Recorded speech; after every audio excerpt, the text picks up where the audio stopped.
반갑습니다. 창세기 41장 17절에서 40절.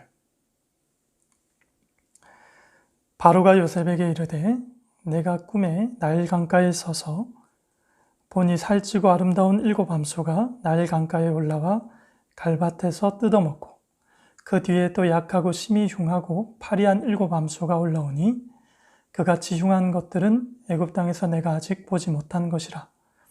그 파리하고 흉한 소가 처음에 7 살찐 소를 먹었으나 먹은 듯 하지 아니하고 여전히 흉하더라. 내가 곧 깨었다가 다시 꿈에 보니 한 줄기에 무성하고 충실한 7 이삭이 나오고 그 후에 또 가늘고 동풍에 마른 7 이삭이 나더니 그 가는 이삭이 좋은 7 이삭을 삼키더라. 내가 그 꿈을 점술가에게 말하였으나 그것을 내게 풀이해 주는 자가 없느니라. 요셉이 바로에게 이르되 바로의 꿈은 하나라. 하나님이 그가 하실 일을 바로에게 보이심이니이다. 7 좋은 암소는 7 해요. 7 좋은 이삭도 7 해니 그 꿈은 하나라. 그 후에 올라온 파리하고 흉한 7 소는 7년이요. 동풍에 말라 속이 빈 7 이삭도 7해 흉년이니 내가 바로에게 이르기를 하나님이 그가 하실 일을 바로에게 보이신다 함이 이것이라. 온 애굽 땅에 7해 큰 풍년이 있겠고 후에 7해 흉년이 들므로 애굽 온 땅에 있던 풍년을 다 잊어버리게 되고 이 땅이 그 기근으로 망하리니 후에 든 그 흉년이 너무 심함으로 이전 풍년을 이 땅에서 기억하지 못하게 되리이다. 바로께서 꿈을 겹쳐 꾸신 것은 하나님이 이 일을 정하셨음이라. 하나님이 속히 행하시리니 이제 바로께서는 명철하고 지혜 있는 사람을 택하여 애굽 땅을 다스리게 하시고 바로께서는 또 이같이 행하사 나라 안에 감독관들을 두어 그 7해 풍년에 애굽 땅의 5분지 1을 거두되 그들로 장차 올 풍년의 모든 곡물을 거두고 그 곡물을 바로의 손에 돌려 양식을 위하여 각 성읍에 쌓아두게 하소서. 이와 같이 그 곡물을 이 땅에 저장하여 애굽 땅에 임할 7해 흉년에 대비하시면 땅이 이 흉년으로 말미암아 망하지 아니하리이다. 바로와 그의 모든 신하가 이 일을 좋게 여긴지라. 바로가 그의 신하들에게 이르되 이와 같이 하나님의 영에 감동된 사람을 우리가 어찌 찾을 수 있으리요 하고 요셉에게 이르되 하나님이 이 모든 것을 내게 보이셨으니 너와 같이 명철하고 지혜 있는 자가 없도다. 너는 내 집을 다스리라. 내 백성이 다 네 명령에 복종하리니 내가 너보다 높은 것은 내 왕자뿐이니라. 아멘. 창세기에서 본문은 족장시대를 배경으로 하고 있어요. 족장시대는 기록된 성경도 없었고 선지자들의 활동이 아직 시작되지 않은 때였습니다.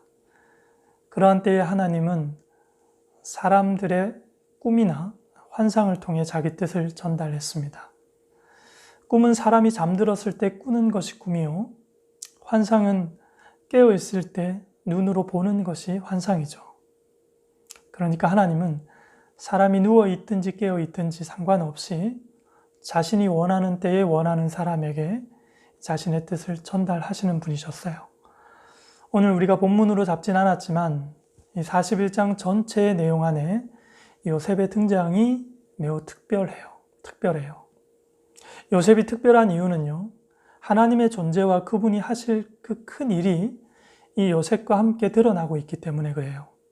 본문은 바로왕의 꿈 이야기를 이제 요셉이 전해 듣고 그 꿈 해석과 함께 요셉이 몇 가지 제안하는 것으로 이야기가 전개가 됩니다. 꿈에서 바로가 나일 강가에 서 있는데 살찌고 아름다운 7 암소가 강으로부터 올라와서 이렇게 풀을 뜯습니다. 뒤이어서 깡마르고 흉측하게 생긴 7 암소가 올라오더니 이 살찐 소들을 다 잡아먹습니다. 소가 소를 잡아먹는 모습에 이 바로는 놀라겠죠. 그러나 그보다 더 놀라는 것은요. 먹었으나 먹은 듯 하지 않은 그 파리한 소들의 모습이었어요. 깜짝 놀라서 잠이 깹니다. 그리고 바로는 또 바로 이어서 잠이 듭니다. 이번에는 강으로부터 한 줄기에 무성한 7 이삭이 올라와요. 그리고 뒤이어서 깡마른 7 이삭이 올라오더니 무성한 7 이삭을 어떻게 해요? 꿀꺽 삼켜버렸죠. 여기까지가 왕의 꿈 이야기였어요. 요셉이 왕의 꿈 이야기를 듣는데 어떤 생각을 했을까요? 애굽의 큰 강, 이 나일강을 배경으로 지금 왕이 꿈을 꿨습니다. 애굽의 나일강은요, 저들의 생명줄이었어요. 나일강에서 많은 곡물을 수확하게 되고 때로는 그 강에 문제가 생기면 그것을 시작점으로 기근이 애굽에 생기죠. 이처럼 모든 생명은 흐르는 나일강을 중심으로 일어나고 또 유지되었다는 거예요. 그런 중에 요셉은요, 애굽에서의 오랜 삶의 경험과 함께 그 위에 하나님의 지혜가 부어져서 지금 해석을 펼쳐 보이고 있어요. 왕이시여, 당신이 꾼 꿈은 하나입니다. 하나님께서 하실 일, 하나님이 정하신 일을 바로왕 당신에게 보여주신 겁니다. 살짓 7 암소와 무성한 7 이삭은 7년간의 풍년을 이야기합니다. 먼저 있을 겁니다. 약한 7 암소와 동풍에 마른 7 이삭은 7년간의 기근을 이야기합니다. 애굽 온 땅에 7년간의 풍년이 먼저 있겠고 이어서 7년간의 큰 기근이 있을 겁니다. 7년간의 기근이 그간의 애굽의 풍년을 전부 잊어버릴 만큼 큰 기근이 될 것입니다. 그 일로 인해 인류는 멸망을 피하지 못할 겁니다. 라고 해석을 해요. 확신에 찬 이 요셉의 설명에는 어떤 설득적인 표현이 없어요. 논쟁을 위한 의도도 찾아볼 수가 없어요. 냉정하게 말해서 바로의 꿈 내용은요, 이미 실현된 것이나 다름없는 듯한 방식으로 일이 전개가 돼요. 요셉은 지금 앞에 있는 왕에게 미래가 왕의 손에서 벗어났음을 아주 차분하게 그리고 단호하게 선언하고 있습니다. 왕 앞에서 이 요셉의 용기가 정말 대단하죠. 창세기 41장은요, 인류의 제왕 바로가 할 수 없는 그 일을 하나님을 경외하는 요셉은 할 수 있다라는 이 스토리로 이야기가 전개되고 있습니다. 이 전환이 누구의 등장을 통해서 이 전환이 시작되어 요셉의 등장을 통해서 전환이 시작이 돼요. 그런데 왜 요셉은 되고 바로는 안 되죠? 바로가 안 되는 이유, 그 이유에 대해서 성경은 아무 이야기도 안 해요.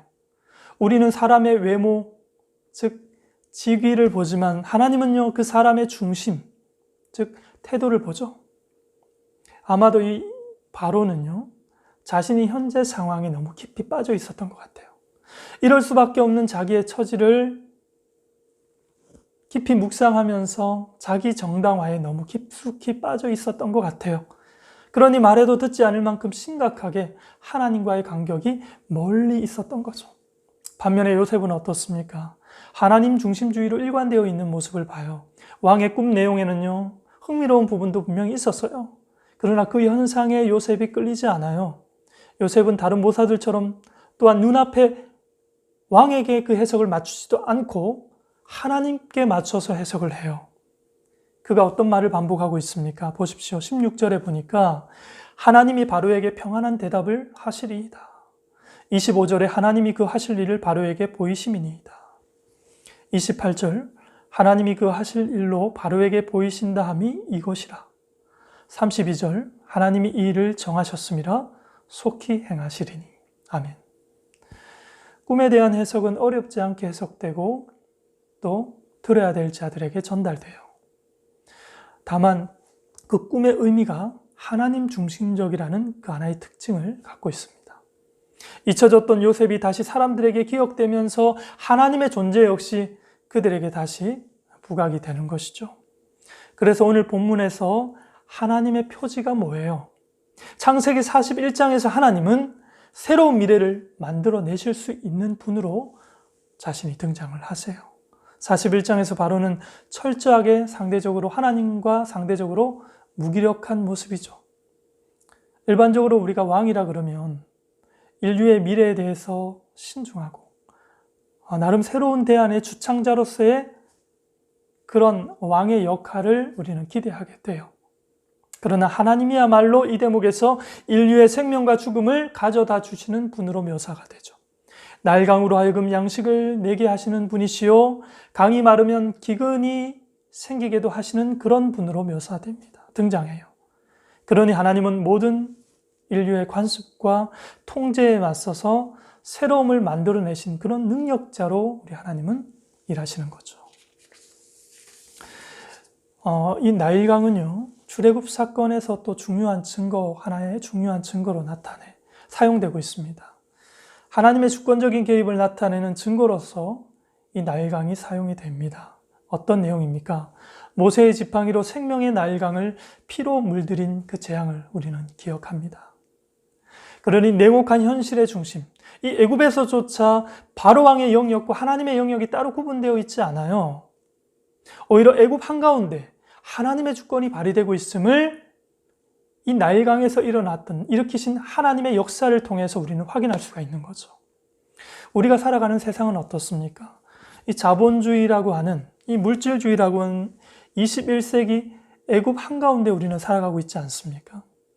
세상에서 나의 위치와 존재가 그 거대한 세상과 비교하니까 너무 작게 보이니까 우리는 자주 무력감을 느끼게 돼요. 그러나 오늘 요셉 시대의 애굽이 그러했던 것처럼 그럼에도 주도권은 하나님이 잡고 계심을 기억해야 되죠. 인류 구원의 큰일을 세상 한가운데서 하나님이 독자적으로 시작하셨다라는 사실을 우리는 기억해요. 바로 그 일에 새 상황은 철저히 무기력하다는 사실도 오늘 성경을 통해 확인합니다. 그러잖아요. 오늘 바로께서 꿈을 2번 겹쳐 꾸신 것은 하나님이 이 일을 정하셨습니다. 하나님이 속히 행하시리니.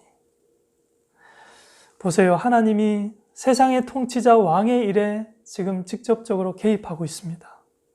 하나님의 일의 시작과 함께 어때요? 바로 왕에게 요구되는 큰 결단이 있어요. 그게 뭡니까? 오늘 33절에 이제 바로께서는 명철하고 지혜 있는 사람을 택해서 애굽 땅을 다스리게 하소서. 이제 바로께서는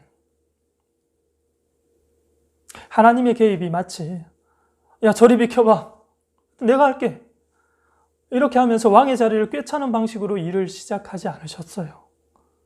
어떻게 해요? 오히려 왕의 그 자리에서 왕이 새로운 행동이 요청되고 있는 방식으로 하나님께서 그 일에 개입하셨어요.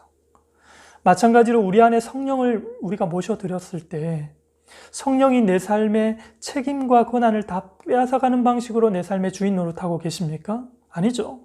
오히려 새로운 역할과 책임이 성령과 함께 우리에게 부여되어져서 그러한 새로운 삶이 시작된 거죠.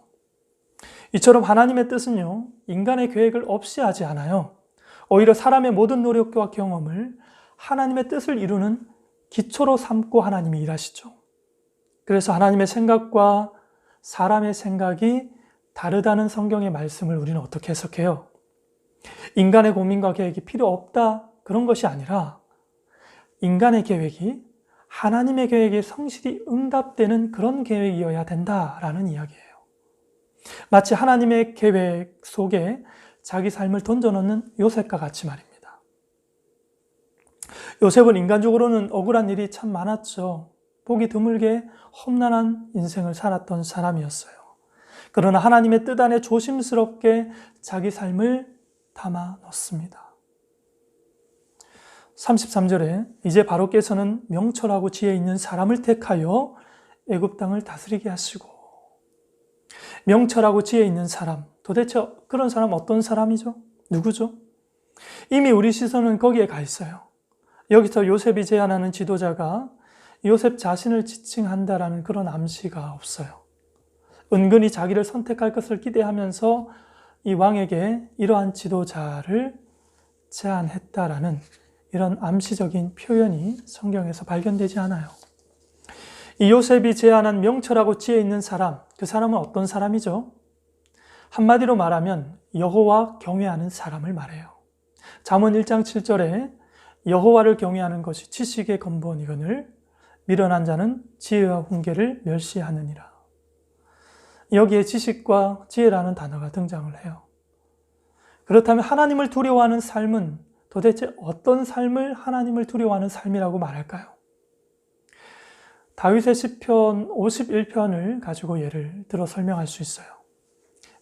다윗이 바세바를 범하고 그의 남편 우리아를 전장에서 죽게 했죠. 그 일로 인해 나단 선지자를 통해 하나님께 이 다윗이 경고를 받습니다. 그제서야 자기 죄를 깨닫고 나서 지은 시가 오늘 51편의 시편입니다. 거기에 보면 나를 주 앞에서 쫓아내지 마시고 주의 성령을 내게서 거두지 마십시오 라는 표현이 강조되고 있어요. 그러니까 주 앞에서 나를 쫓아내지 마시고 성령을 거두지 마시고, 같은 말이에요. 같은 말에 같은 의미의 다른 표현인 거죠. 범죄한 다윗이 지금 무엇을 염려하고 무엇을 두려워하고 있어요? 지은 죄 때문에 받은 징계를 두려워하나요? 아니죠. 평생 쌓아온 업적이 소멸될까 두려워하고 있어요? 아니죠. 오로지 하나님이 나를 멀리할까 봐 두려워하고 있어요. 나의 미숙한 이 행위로 말미암아 하나님께 버림받을까 봐, 그것만이 다윗의 두려움이 된 거죠. 두려움의 이유가 되는 거예요. 징계는 얼마든지 받겠다는 거예요. 가진 것 하나님이 다 주셨으니 하나님 다 가져가도 괜찮아요. 그러나 이 일로 하나님이 나를 저버리는 일만큼은 하나님 거두어 주십시오. 이렇게 기도하고 있어요. 하나님 떠나면 나 못 살아요 하는 거죠. 얼마나 귀해요. 하나님 손에 들려진 이 축복과 저주에 대한 관심보다도요, 내 평생 하나님과 함께하는 것을 내 인생 최고의 가치로 삼고 살아가는 그 사람을 지금 요셉이 새로운 지도자로 제안하고 있습니다. 여러분, 우리는 그거 아셔야 됩니다. 성경은요, 하나님은요, 하나님을 두려워하지 않는 힘센 지도자를 싫어하십니다. 자기 욕망을 실현하기 위해서 가진 힘을 사용하는 이런 지도자에 대해서 성경은 아주 역사 속에서 따라다니면서 줄기차게 비판합니다. 이런 지도자의 특징이 뭐예요? 어딘가에 예속되는 것을 죽기보다 싫어해요. 제왕적 파워에 도취되어서 누구 말도 듣지 않으려고 해요. 행복을 주려는 하나님의 뜻에는 완전 둔감하고요. 결국 자기 고집대로 결정되어진 자기 길로 가다가 망하죠. 계속되는 요셉의 구체적인 제안을 한번 보겠습니다. 거기에는요, 요셉의 간사한 장계가 없어요. 정치적인 요셉의 꼼수도 없습니다. 34절 이하를 보십시오. 바로께서는 또 이같이 행하사 나라 안에 감독관들을 두어 그 7해 풍년에 애굽 땅의 5분의 1을 거두되 그들로 장차올 풍년의 모든 곡물을 거두고 그 곡물을 바로의 손에 돌려 양식을 위하여 각 성읍에 쌓아두게 하소서. 이와 같이 그 곡물을 이 땅에 저장하여 애굽 땅에 임할 7해 흉년에 대비하시면 땅이 이 흉년으로 말미암아 망하지 아니하리이다. 아멘. 오늘날로 말하면 각 지역마다 목적 있는 은행들을 세워서 흉년의 때를 대비하는 명분 있는 세금을 거두어 비축하라는 이야기죠. 그런데 이 엄청난 프로젝트를 진두지휘할 명철하고 지혜 있는 지도자를 어디에서 찾겠느냐 하는 것이에요. 49절에 보면요, 이 프로젝트의 규모가 어마어마해요. 49절을 제가 읽을게요. 쌓아둔 곡식이 바다의 모래같이 심이 많아 세기를 그쳤으니 그 수가 한이 없음이었더라. 어떤 사람이 그 엄청난 국가의 소유를 균형 있게 유지할 수 있으며 세상 어떤 죄인이 그 소유를 세상 사람들에게 균등하게 배부할 수 있겠어요? 그 어떤 리더십이 이 모든 일들을 가능하게 하겠어요? 도래하는 흉년을 만나기도 전에 인류는 돌이킬 수 없는 대혼란을 겪고 말 것입니다. 반지의 제왕 1편에 보면은요, 호빗 족속인 프로도가 이 회색 요정 간달프에게 이 절대 반지를 전달받게 돼요. 그리고 그 반지의 힘에 관해서 간달프를 통해서 듣게 되는데, 그때 이 프로도가 굉장한 두려움을 느끼죠. 그러면서 그가 그 반지를 다시 간달프에게 넘기려고 할 때, 그때 깜짝 놀라 기겁하는 간달프. 왜 그렇습니까? 그 반지의 힘을 악용하려는 자신 안에 든 탐욕을 받기 때문에 그래요. 누구든 이 절대 반지를 소유하고는 자유할 수 있는 사람이 없는 거죠. 그런 면에서 이 호빗 족은 어떻습니까? 전 인류 가운데 욕망으로부터 가장 자유로운 자연 친화적인 종족이었죠. 반지 이송을 맡을 가장 적합한 족속이에요. 거기서 이제 프로도가 선택을 받았고 그렇게 원정대와 함께 목적을 이루기 위해서 길을 떠나죠. 하나님이 선물로 주신 은혜의 때를 우리가 살아가면서도 어리석게도 영적 기근의 때를 스스로 준비할 수 없는 이유가 뭐예요? 탐욕 때문입니다. 탐욕. 오늘날의 자본주의와 물질주의가 피할 수 없는 부산물 중에 하나가 불만족이라고 해요. 불만족. 어떤 시인은 이것을 따분함 이렇게 해석을 하더라고요. 가져도 만족함이 없다는 거죠. 그렇게 소유한 것으로는 성취감도 없고 기쁨도 없는 일이라는 것이죠. 그래서 오늘 본문의 이야기는요, 요셉의 현명한 제안에 왕의 즉각적인 결정으로 전개되는 내용을 우리가 보게 됩니다. 왕이 말하기를 어떻게 해요? 하나님이 이 모든 것을 요셉 너에게 보이셨으니 너와 같이 명철하고 지혜 있는 자가 없도다. 그러면서 그냥 요셉을 지목해요. 왕이 요셉을 특별히 어떤 설득하는 모습도 없습니다. 요셉 역시 왕이 자신을 지목한 것에 대해서 특별한 저항을 하지 않아요. 그렇게 요셉이 그 위치에 적법한 자로 선택받게 되죠. 여러분, 우리는 다 21세기 요셉 같은 인물로 부르심을 받았습니다. 믿으십니까? 부담스럽죠? 그러나 보십시오. 요셉은 하나님이 지목한 인물임과 동시에 하나님이 만들어낸 인물입니다. 하나님이 책임지는 인물이기도 하고요. 그리고 지금도 하나님이 만들어가고 있는 인물입니다. 그래서 그 일의 적격자로 선택된 거죠. 우리도 마찬가지입니다, 여러분. 그렇다면 여러분, 우리는 은혜의 때를 어떻게 하면 우리가 잘 선용하며 살아갈 수 있을까요? 요셉처럼요. 요셉은 자기 삶을 통해 은혜의 때를 어떻게 선용했습니까? 끝으로 우리가 창세기 45장으로 좀 거슬러 올라가 봅니다. 요셉의 배다른 형제들이 2년간의 흉년을 이제 거듭하면서 쌀이 떨어져서 그곳에서 쌀이 떨어져서 애굽으로 쌀을 사러 왔다가 급기야 이제 요셉이 형제들에게 자신을 드러내는, 그러니까 여러 가지 과정을 겪고 급기야 이제 자신을 드러내는 그런 장면입니다. 45장 7절 8절인데요. 제가 읽겠습니다. 하나님이 큰 구원으로 당신들의 생명을 보존하고 당신들의 후손을 세상에 두시려고 나를 당신들보다 먼저 보내셨나니 그런즉 나를 이리로 보낸 이는 당신들이 아니요 하나님이시라. 하나님이 나를 바로에게 아버지로 삼으시고 그 온 집의 주로 삼으시며 애굽 온 땅의 통치자로 삼으셨나이다. 아멘. 지금 요셉이 원수를 은혜로 갚고 있는 모습이에요. 여기서 우리는요, 내 인생의 주권자가 하나님인 것을 이렇게 인정하며 사는 것이구나 라는 것을 보게 돼요. 우리가 앞에 있는 많은 과정들을 생략하고 결과를 통해서 과정들을 유추하면서 제가 말씀을 증거하고 있습니다. 은혜가 핵심인데요. 요셉에게 있는 그 은혜의 주인이 하나님인 거죠. 그래서 요셉 인생의 드라마틱한 이 스토리의 작가도 하나님이시고 요셉의 인생의 연출자도 하나님이셨던 거예요. 그의 은혜가 오늘의 요셉을 있게 했다는 그 이야기를 지금 하고 있는 것입니다. 정말이지 우리는 우리 인생에서 말씀을 지켜 사느라고 참 애썼다라는 걸 누군가에게 증언이라도 해서 인정이라도 받고 싶은 심정입니다. 그러나 성경을 보십시오. 성경을 보면은요, 하나님이 우리에게 요구하는 율법의 횟수, 하라 하지 말라, 가라 가지 말라라는 이 율법의 횟수보다 하나님이 우리에게 행하실 일에 대한 기록으로 꽉 차 있는 것을 우리가 성경을 통해 확인하게 돼요. 이 사실을 가장 쉽게 확인할 수 있는 방법은요, 오늘 성경의 핵 중심 인물인 예수님을 통해 확인하는 방법이 있어요. 우리 예수님은 하나님이 우리에게 베푸신 은혜의 결정체이시죠. 하나님께서 우리에게 행하신 가장 큰 일의 핵심적인 존재죠. 바로 그 예수님을 오늘 구약 성경에서는 어떻게 묘사하고 있습니까? 오실 예수 그리스도로 묘사하면서 하나님이 택한 자기 백성을 위해 마치 십자가 지는 그런 하나님의 모습을 이스라엘 백성들의 역사적인 상황을 통해서 꼼꼼하게 기술하고 있습니다. 그리고 신약 성경에 가면은요, 이제 이미 오신 예수께서 자기 백성을 위해서 철저하게 헌신하신 그 핵심적인 헌신의 내용을 빠짐없이 정확하게 기록해 놓고 있죠.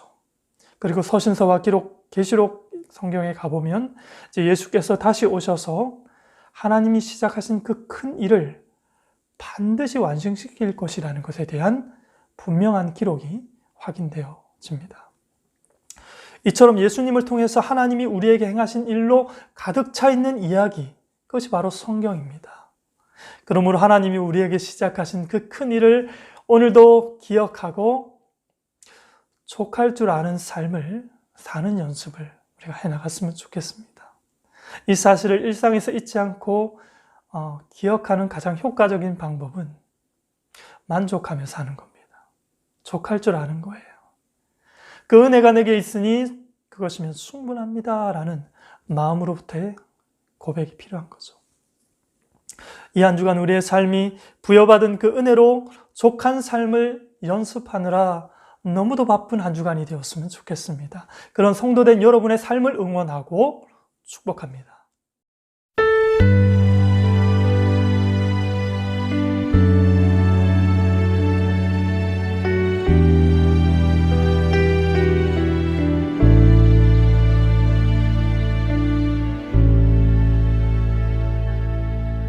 예수 하나님의 고문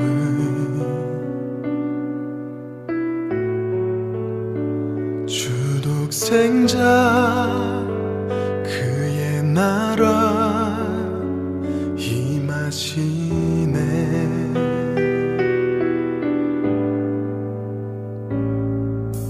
예수 재물이 되신 주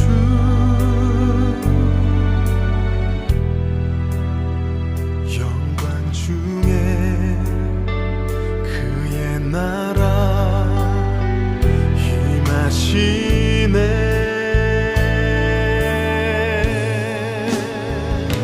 주의 나라 영원하며 그의 영광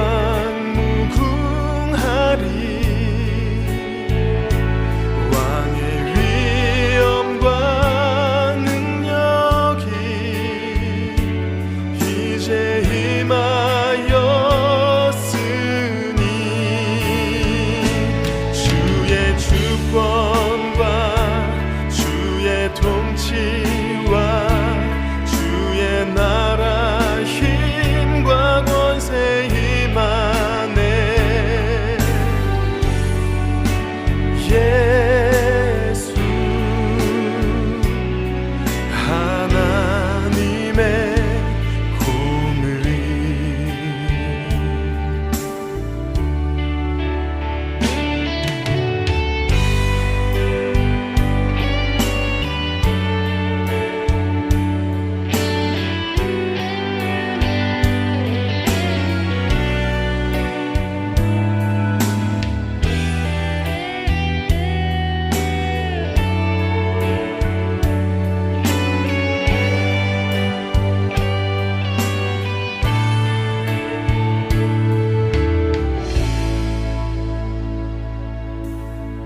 예수 하나님의 사랑 준혜와 말씀으로 나타났네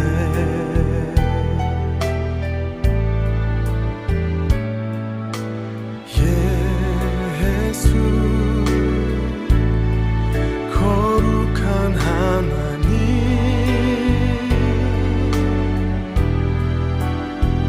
영광 중에 그의 나라 임하시네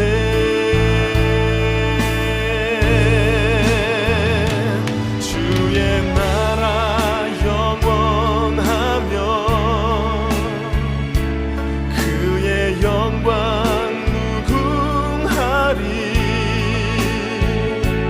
왕의 위엄과 능력이 이제 임하였으니 주의 주권과 주의 통치와 주의 나라 힘과 권세 임하네